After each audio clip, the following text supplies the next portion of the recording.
성교 길라잡이 닥터 O 닥터 K의 진단과 처방. 네, 지난주에 이어서 이제 임천국 선교사님의 사역에 대해서 이제 본격적으로 이야기를 풀어나가도록 하겠습니다. 하나님 부르심 받고 중국으로 갔어요. 근데 중국의 시골에 가서 보니까 우리 북향민들이 많이 팔려가 있는 거예요. 엄마 아빠의 사랑이 그리워서 저희 아내를 어느 순간에 이렇게 뒤로 이렇게 안으면서 엄마 그러는 거예요. 저희 아내가 아기를 봤을 때. 그래서 그 아내가 생각한 거죠. 하나님께서 나를 엄마로 부르셨구나. 그런 생각을 하게 된 거고, 저도 아이들 보니까 너무 부모의 사랑을 못 받고 자란 사람들이 많은 거예요. 그래서 그들에게 아빠의 사랑을 주자, 그렇게 생각을 하게 된 거죠. 우리는 이들이 부모가 되어주자, 엄마 아빠가 되어주자라고 생각하며 살아온 것이죠. 그래서 이제 첫 번째 책 이름이 사역이 아니라 사랑이다. 예. 이렇게 아이들이 하나님을 믿고 살아가는데 그 비결이 뭐냐라고 하면 사실은 간단한 거죠. 첫째는 하나님의 사랑이고요. 둘째는 가족 사랑인 거예요. 예, 그거를 주다 보니까 거기에서 변화가 일어나고 하나님을 믿고 당당하게 세상 나가서 살게 된다. 이렇게 얘기할 수 있고요. 저희들이 중국 살 때 4년 동안 그 사역을 한 것이죠. 같이 데려다가 집에서 같이 먹고 자고 큐티하고 예배하고 또 함께 쇼핑하고 이런 일상적인 생활을 하게 된 거고요. 우리 선교사님은 특이하게 우리 그 탈북민 여성들에게 엄마 아빠로 불리우고 있고 또 딸이라고 부르고 그 과정에서 어떤 어려움은 없으셨나요? 과정이 어렵다기보다도 사람들이 이해를 잘 못했어요. 그거를 어떤 동료들이나 동역자들이나 왜 엄마 아빠라고 부르지? 라고 같이 생활하던 한 1년치 같이 생활하던 그 동역자도 그냥 부르겠지 라고 생각한 것이죠. 근데 사실은 하나님께서 저희들에게 그 부모의 마음을 부어주신 것 같아요. 하나님께서. 그게 없이 내가 그냥 인위적으로 했다라고 하면 지금까지 지속될 수 없겠죠. 그래서 하나님이 그런 눈을 주니까 우리는 아무리 부족하고 아무리 사고치고 아무리 가출하고 아무리 싸워도 그냥 덮어지는 거예요. 그냥 버릴 수 없는 거예요.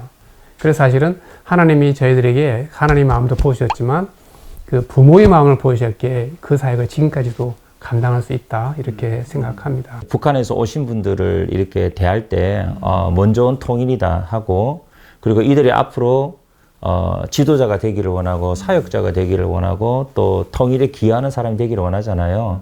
다시 말하면 하나님의 사람으로 변화되기를 원하는데, 우리가 좀 간과하는 게 변화되기 위해서는 어떤 프로그램, 어떤 훈련, 뭐 가르치는 것, 이런 걸 통해서 변한다고 생각하는데, 사실은 정말 사람이 변하는 것은 관계거든요.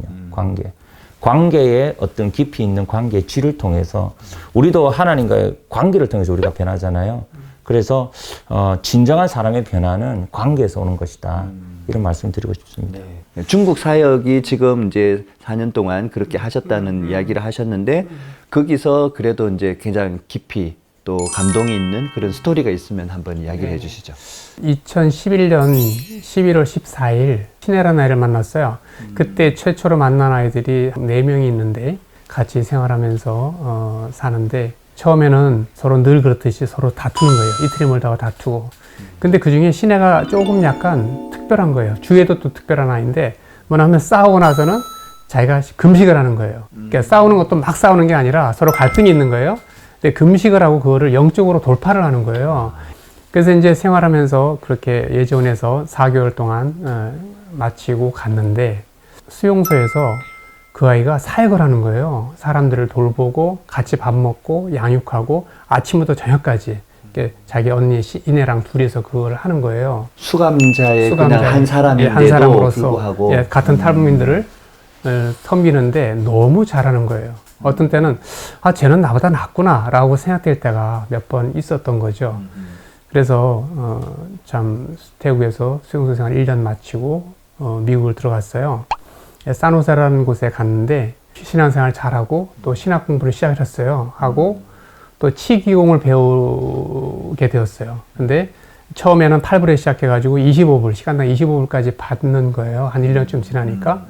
근데 제가 보니까 이 아이가 공부할 아이지 하나님이라 할 아이지 돈 벌 애가 아닌 거예요. 우리 시청자분들께서 이 신의 자매가 어떤 분인지 되게 궁금해 하실 것 같아서 제가 사진을 보여드리도록 하겠습니다.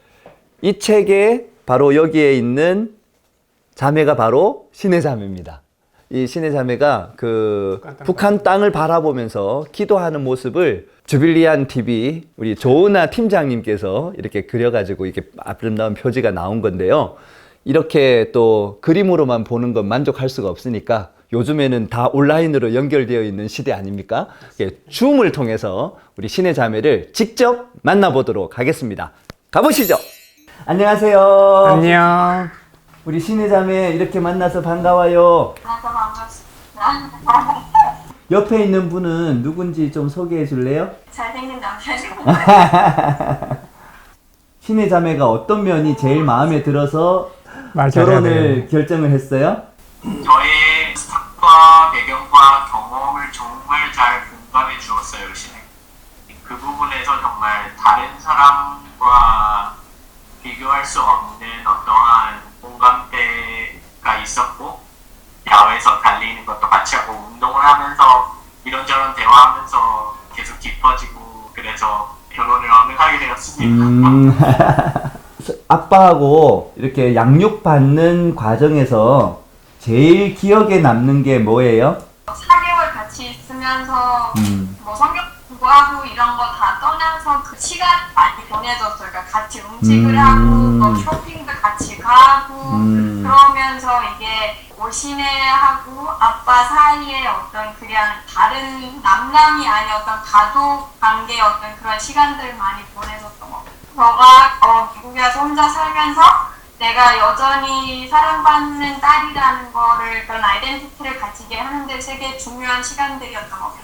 태국에서 네. 수용소에 있을 때 네. 상당히 그 깊은 영적인 체험들 또 이렇게 다른 사람들 많이 도와주고 그랬던 걸로 기억나는데 그 부분을 한번 우리 네. 시청자분들한테 설명해 주실 수 있어요? 근데 아빠 엄마랑 이제 4개월 같이 살고 이제 처음으로 어떤 세상이라는 걸 나갔을 때 사람들이랑 같이 큐티하고 기도하고 이야기 들어줬던 그러니까 지금 생각해보면 그냥 엄마 아빠가 나한테 4개월 해준 대로 그대로 했던 것 같아요. 뭐 그게 어떤 나의 사명이다 이런 생각이 없이 그냥 내가 받았으니까 그냥 져야지 약간 이런 식으로 했던 것 같고 그게 많은 사람들의 마음에 필요했던 거였고 그걸 통해서 더 이렇게 뭐 사랑받는다는 어떤 관심을 받는다는 그런 느낌이 들었던 것 같아요. 그 신학을 하고 사역자로 살겠다고 결단한 이유가 뭐가 있을까?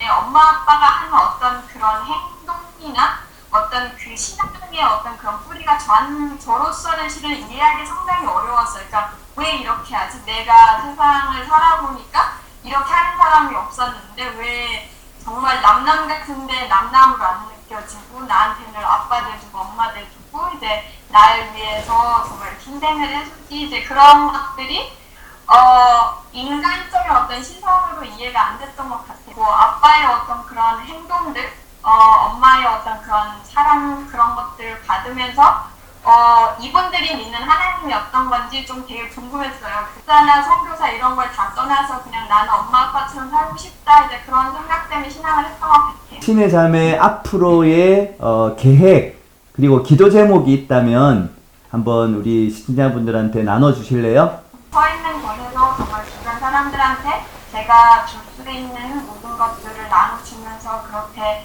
행복을 나누고 네, 저의 아름다운 어떤 신앙의 행위를 나누는 그런 삶을 살고 싶고요. 그리고 기도 제목은 늘 감사하게 살았으면 좋겠습니다. 제가 누리고 가지고 있는 것들을 늘 당연하게 여기지 않고 늘 이렇게 감사함으로 살고 싶습니다. 아유 이렇게 귀한 시간 내주셔서 감사하고요. 우리 마지막으로 인사 한번 하시죠. 그래, 자주 연락해줘서 고맙고, 하여튼, 너희들과 함께 이렇게 주님 안에서 사랑하고 가족된 게 너무 고마워.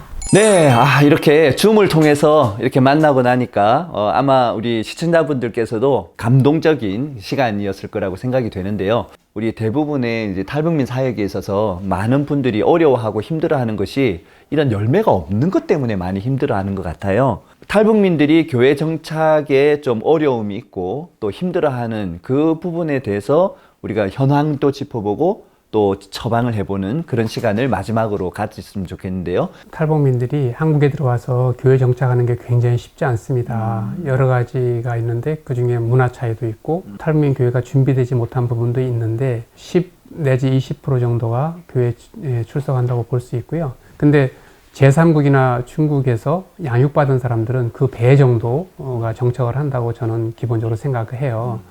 그러나 이제 많은 사역자들이 얘기하죠. 북한 사역 힘들다. 또 열매가 없다. 그래서 사실은 1, 2년 하다가 포기한 그런 교회나 내지는 사역자들이 저는 주위에 많이 보거든요. 그래서 그게 현황이죠, 사실은. 예.